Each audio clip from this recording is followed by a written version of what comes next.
Okay, take another minute or two to wrap it up. The information on the screen is excellent.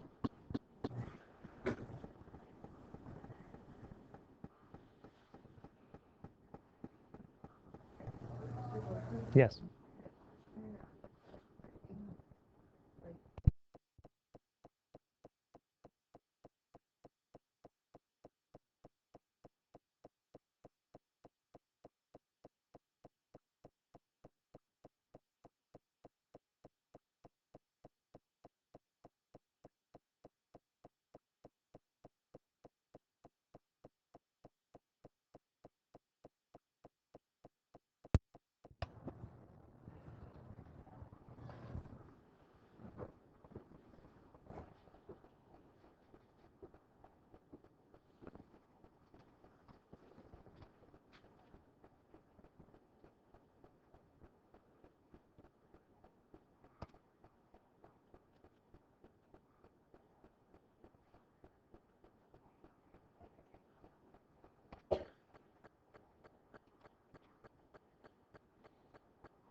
Okay, continue to contribute to the document as you will. Remember, you're throwing something on the document that you would like me to answer. I'm going through this document and I will answer questions based on what's there. So if you want me to address one of your issues, please make sure you enter it into that document.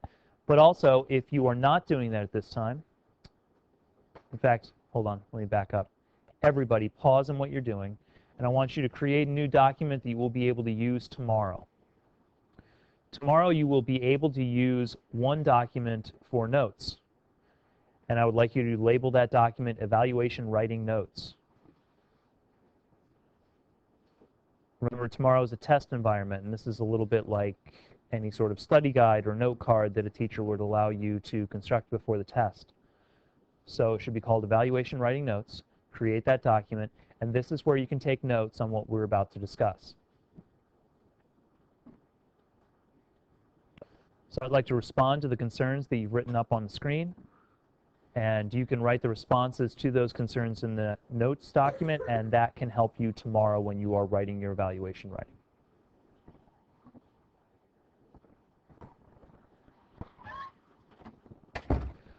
Let's begin in the I noticed this problem in my paper.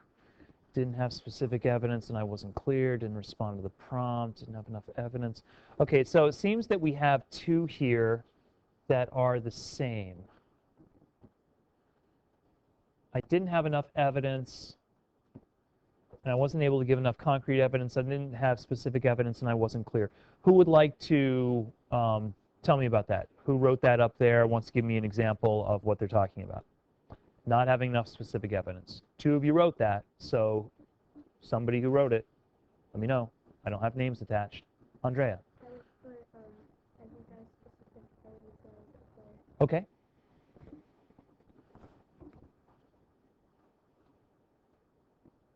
Andrea, let me find yours. There you are.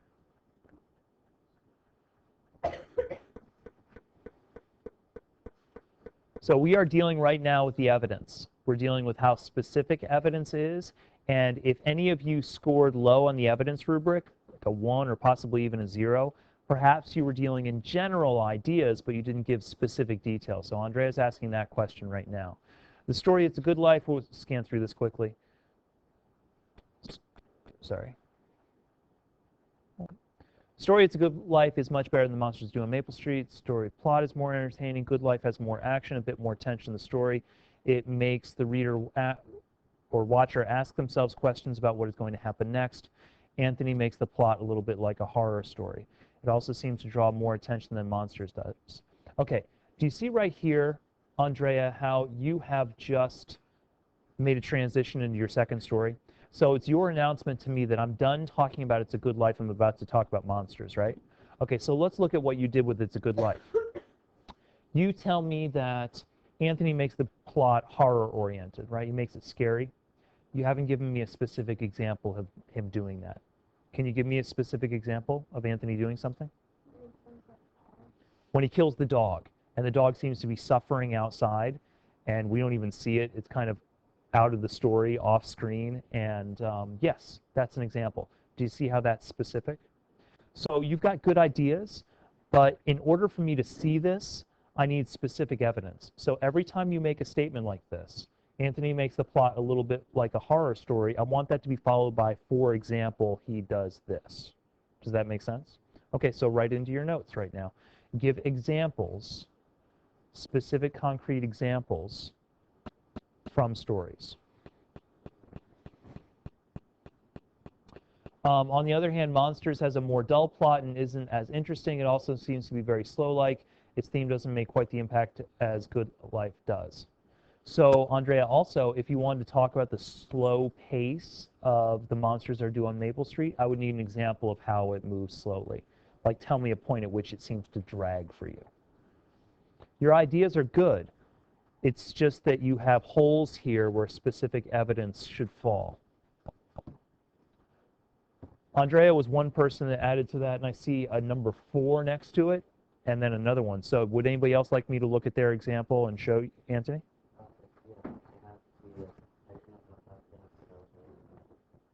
All right. So let's find yours, Anthony.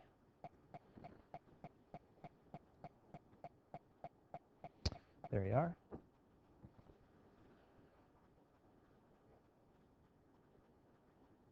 Okay. Monsters better than 5 characters, blah, blah, blah. These neighbors face a personal conflict, imprisonment from unknown forces. As they intensify the conflict, accusingly blaming every person that does something strange, somehow relating to the hypotheses that are proposed. Boy, that was strange. The sentence. So, little, okay, well, I know. Due to the abnormal elements, the relationship between the neighbors is tested and strained to the point in which they start a fight. Steve and the rest of the neighbors seem, okay. Let's talk about the fight. Imagine I've never seen this episode before. I've never read this story. I don't know what they're fighting over. I don't know who's involved in the fight. So giving me specific details about who's involved in the fight and what they're fighting over. For instance, well, you give me a for instance. What fight would you like to focus on as your example? Oh, toward the end? And they all just riot? Okay, and they're all screaming over each other and bashing each other, and somebody takes that hammer. And excellent, but that's specific. Do you see how that is?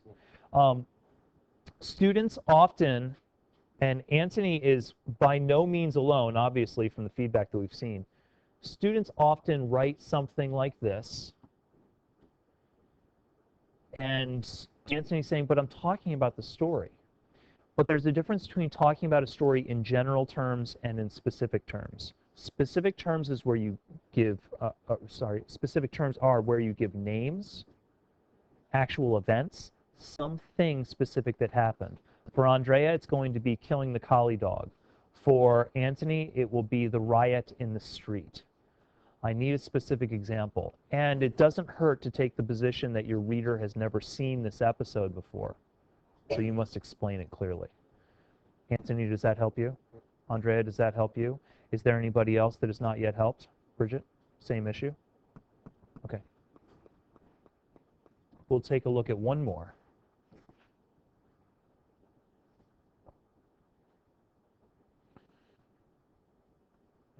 There you are.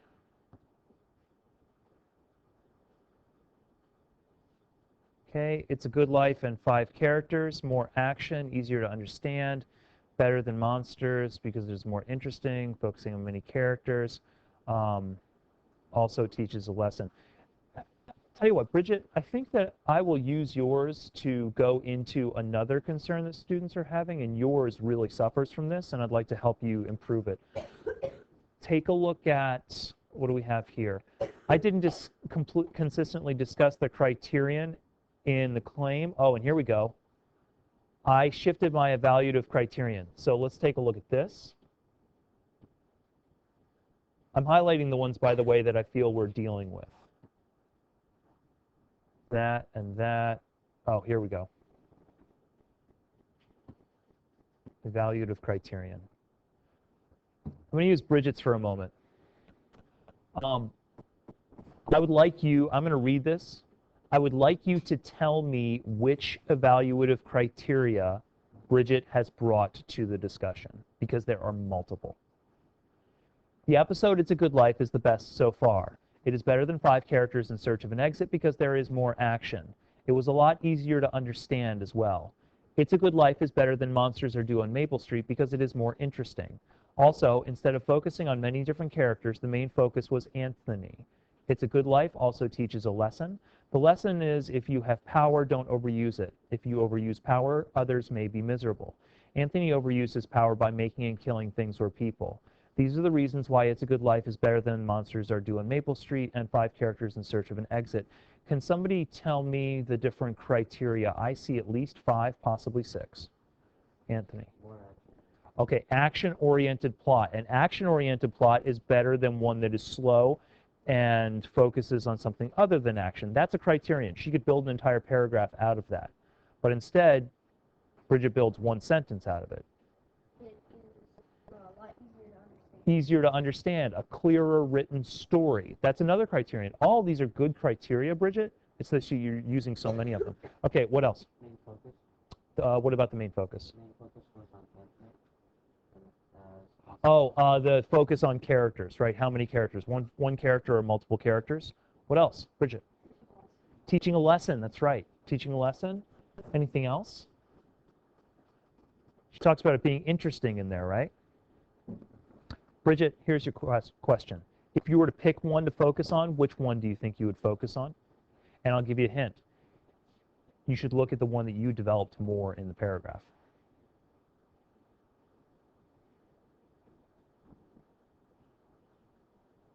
Which criterion did you develop the most? You developed less than the most.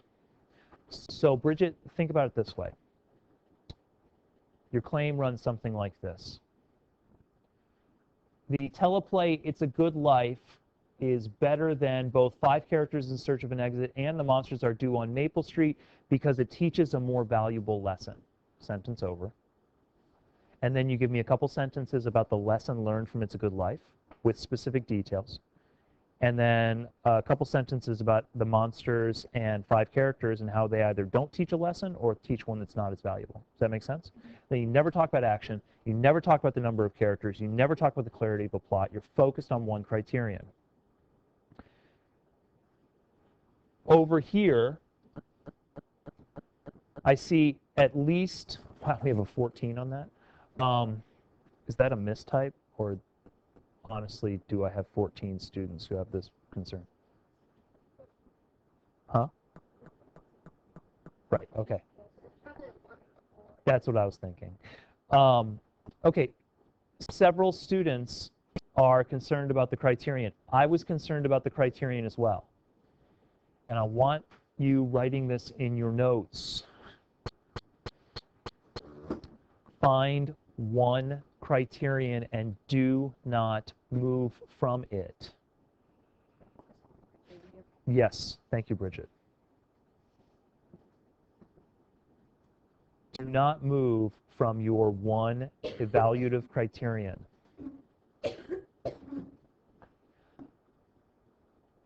I was a bit disturbed by this writing, number 2, primarily because you guys did a much better job of this on number 1.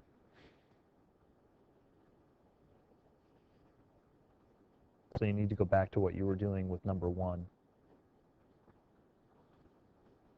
So tell me what evaluative criteria you guys used. Bridget brought up a bunch. Whatever teaches a better lesson.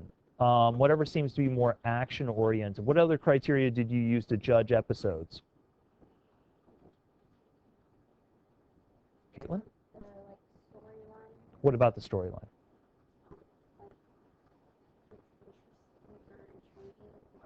Okay, one that makes you think more, perhaps? One that's more intriguing? That's excellent. That could be a clear criterion. Max? The feeling of the story. What about the feeling of the story? Happy or sad. Oh, whether it gives you a, are we talking about happy ending of the story? Okay, so whether the story seems to be fulfilling or happy. It's kind of confusing to me because I thought all 3 of them were rather sad. Yeah, there were 2 of them end happy because like How do any of them end happily? all of it. That's what I thought. Well, monsters are doing mystery, you know it's not real, and by characters without an accent, you know it's not real, because real life characters interact with them. Like a human comes in, and a ship comes in, and yeah. Okay, well, pause for a moment, Max. Max is bringing up an interesting point. You can stipulate any evaluative criterion that you'd like, as long as it's clear and consistent. So it's clear. You must explain yourself well, and you can't shift from it. In fact, somebody advancing one that is a bit different and a little bit more controversial may be useful because it stimulates better writing and more critical thinking. Andrea, what was your criterion that you were going to use? Same thing? What else? Yes? Well, I was talking about Max. Is that kind of like if two people could write a paragraph on one how war is bad and one how war is good, but Yes. if they explain it right? Yes, they can both be correct. Yes.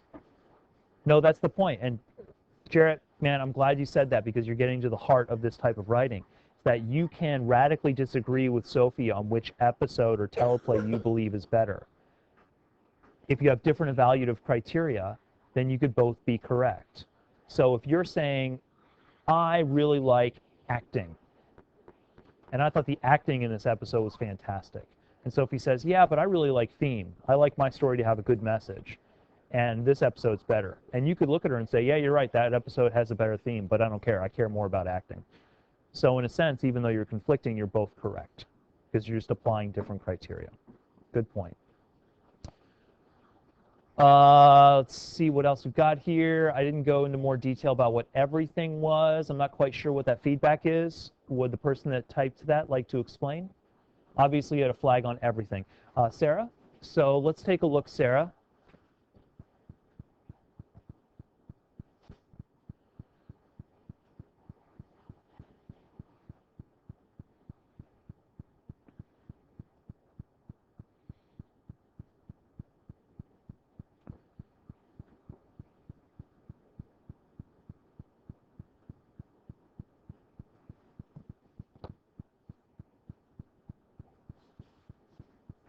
Who's 630082? Okay, so Anthony gave you this feedback. He said that everything was too general and wanted you to go into more detail. Anthony, would you care to explain what you meant by that? Well, everything is, she said that 6-year-olds aren't normally able to control everything. Mm-hmm. What would everything be? If everything, like, if they could control, I don't know, like a toy car to maybe an airplane, that everything is just, I think, Sarah, he's correct because you must assume that your reader's never seen the episode or read the teleplay that we read. And in that case, when we're talking about, well, it's very peculiar because six-year-olds aren't normally able to control everything. We might just think about, you know, what's for dinner tonight, normal actions that they can control or not control. But you're talking about controlling the weather, you're talking about controlling reality, you're talking about everything.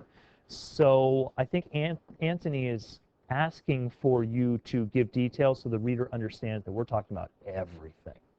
We're talking about the very nature of time and space itself. So he's correct. Assume that the reader has not read what you have read and add some detail, an example. Thank you, Anthony. Didn't respond to the prompt. Does anybody know what it means to respond to the prompt in the claim sentence, Bridget? Pretty much restate it and what it's asking. Well, restate is not the restate is part of it. So restate, but what's the second part of the prompt response claim? follow the prompt. Yes, follow the prompt. Throughout it, keep giving examples. But in the evaluative writing, what must you give in order to answer? Restate. Answer it means giving the evaluative criterion. Like I said for Bridget, It's a Good Life is better than blah and blah because it teaches a better lesson. That because it teaches a better lesson establishes the evaluative criterion and answers the question. So whoever typed this, I didn't respond to the prompt, it's very likely that you said something like, this episode is better, period. Would anybody like to tell me who typed that? You typed that, Max? Yeah.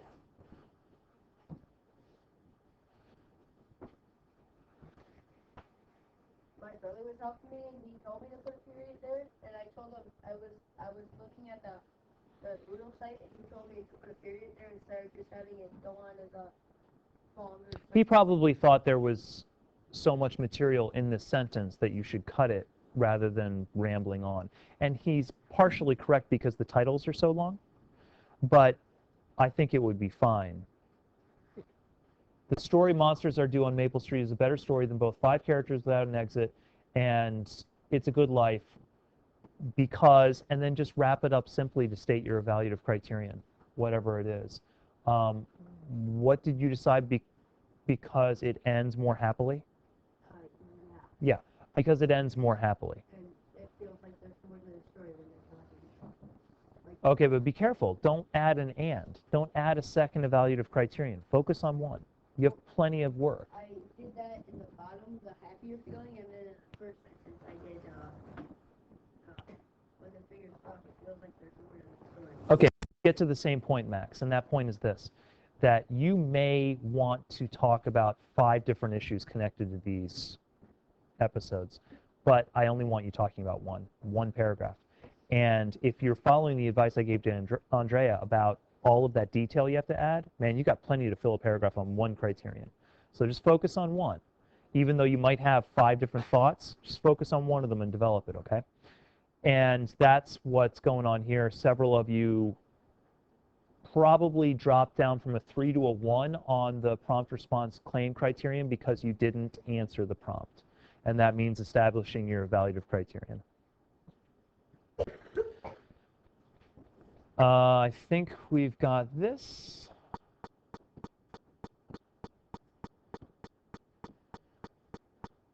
I'm going to pause on that transitions issue for a moment. Okay, questions. Let's take the simple ones. What can I do to avoid second-person voice? Somebody tell me that, please. We've been working on this since first semester. What do you do to avoid second-person voice? Max? Don't use I. Incorrect. Karen? Avoid you. So Karen, how will you find you really quickly and easily? Chad?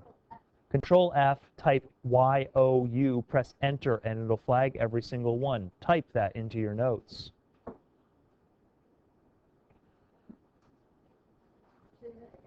Yes. Control F pulls up the font or the search window.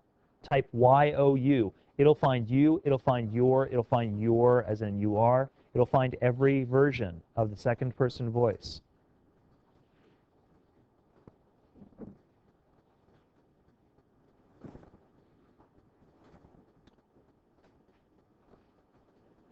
How do you avoid the first person voice?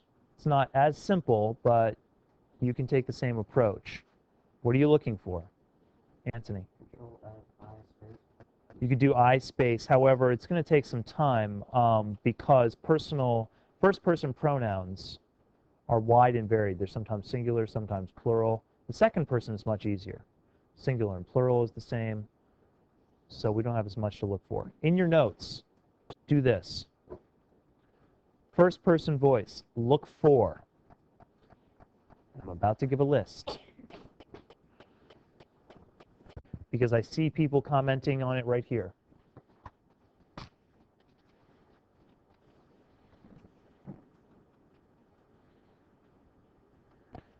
I, me, mine, my, we, our, us.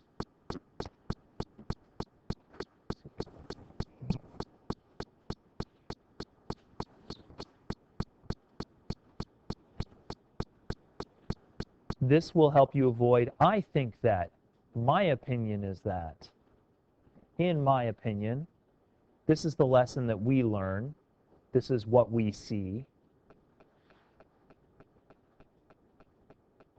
Look for those pronouns. You could do a Control F on all of them, but remember, I ask you to write a paragraph because I want you to look at a smaller field of words. You could probably do this just by yourself visually. Jasmine. That's okay.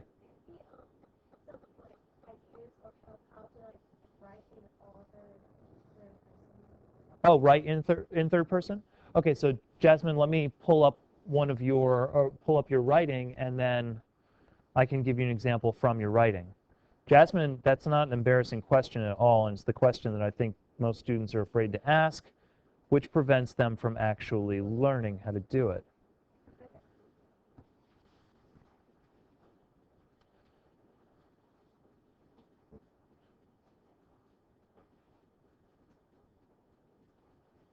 Okay, so let's take this sentence right here.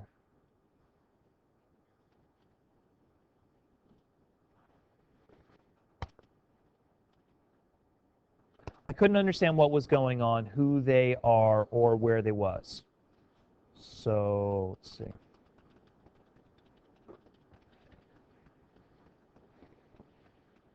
Try, Jasmine. Explain the problem that you're experiencing. What is the problem that you're experiencing conveyed in that sentence? In what? In the story. So the story is unclear. What parts of the story are unclear? Setting is unclear. What else is unclear? You're doing a great job. What else can you think of in literature? What other literary terms can you think of? Setting is unclear. What else is unclear? Help her out, folks. What's she talking about? Yeah, but don't think for you. Think about this sentence. I'd like to focus on this sentence. Setting and what else? Yeah, the plot. And lastly, characters. Thank you.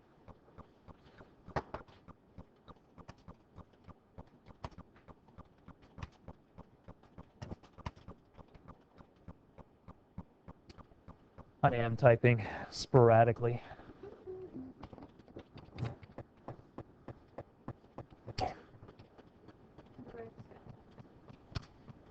Not necessary.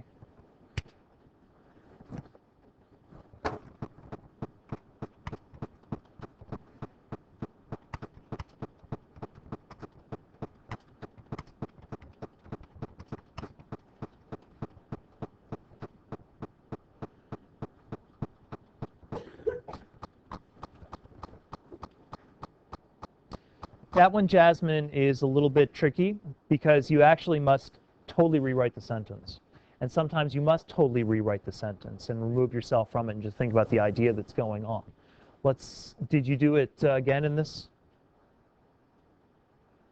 Oh, this one's simple. Look at this. Instead of saying that is why I think the monsters are doing Maple Street is better than this, you say that is why the monsters are due on Maple Street is better than this. Another reason why I think it's a better story. So Jasmine, you want a quick fix for some of these? Take out the I thinks. Just remove them, and the rest of the sentence should make sense on its own.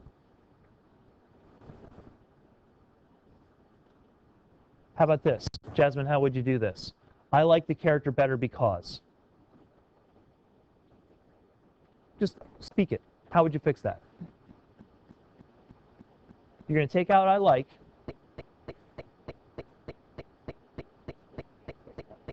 There you go. The character is better because. See, a lot of these fixes are simple. Your first sentence was rather challenging because you had to rewrite it totally. But most of your first-person voice problems can be easily eliminated by taking out the I and sometimes rearranging the sentence a little bit, but not much.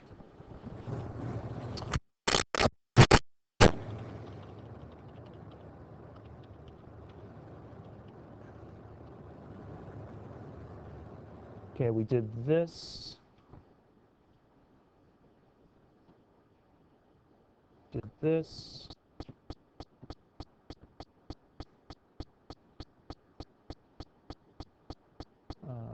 How do you change your awkward wording?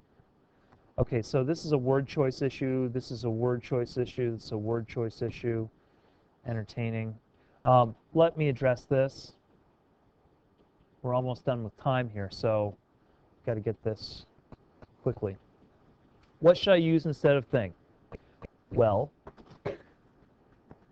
who would like to show me an example? Max, Diana. Example of using things? Yeah, Oh, it's okay. Diana, I'm going to pull Diana's anyway. First step, put this in your notes. Look for the word thing. Do a Control F, thing.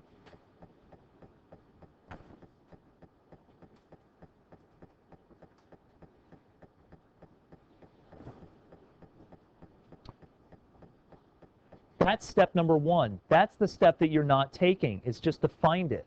You're using the word and not reflecting on it, because I'm convinced, through years of evidence, that students can revise this word away if you just try. So let's take a look at Diana's first. Anthony has a unique thing about him that gives him the ability to create or destroy anything he wants. Talent. Anthony has a unique talent. What else? Characteristic. What else? Ability. What else? We already have talent. I was thinking power. All of these work. Characteristic, talent, ability, power. Like I said, I'm convinced that if you just see thing and say, oh, I'm not allowed to use that anymore, you will be able to eliminate it. The cornfield is where Anthony goes, or where things go when Anthony kills it. Right. Where what goes?